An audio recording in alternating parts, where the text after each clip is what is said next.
Okey, Assalamualaikum. Salam sejahtera kepada semua followers. Okey, bertemu kembali kita dengan Tari Zoom Channels, di mana kita tengah masuk kerja pukul 8 ni.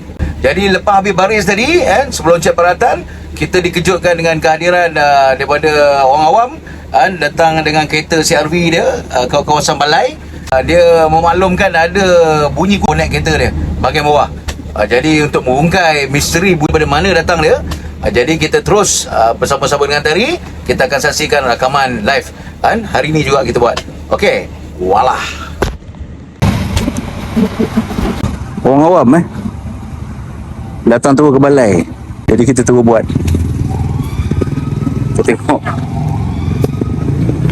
abang-abang bomba tengah beraksi.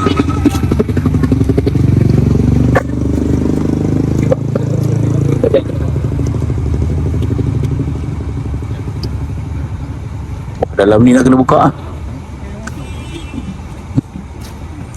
Kita tengok abang pejal kita dengan abang hair kata nak guna kemahiran mekanik dia.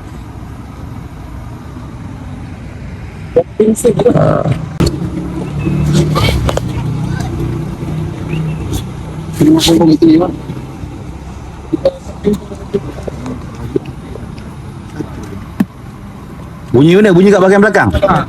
A few moments later.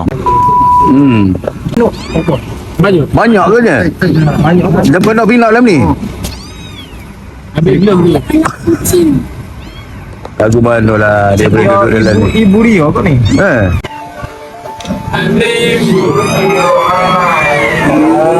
Oh, tu dia.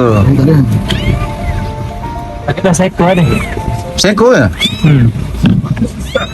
Ambil beg-beg kau. Rezeki dia tu. Dia suruh bela tu. Oh, tak bagi? Management tak bagi bela?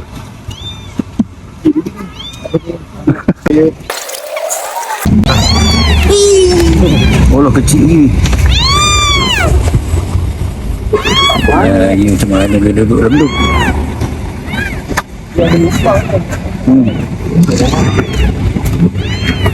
Alhamdulillah. Bagi Madia rawat dulu lah, Jal. Bagi dia menyusu tu. Tu, campur dengan anak tu tengok. Dalam tu ada lagi kawan-kawan dia. Bagi jadi keluarga angkat dalam tu. Oh, ada tu. Tak bang, yang tu nanti abang pergi kat bengkel, abang pakai klip tu lah. Ada klip dia je. Ada. Alright.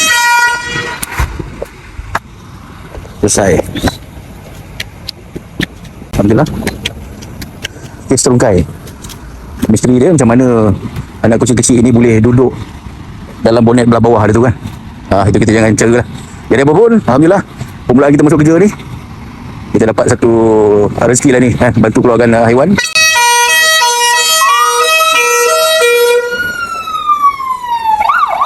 Alhamdulillah, job kita selesai.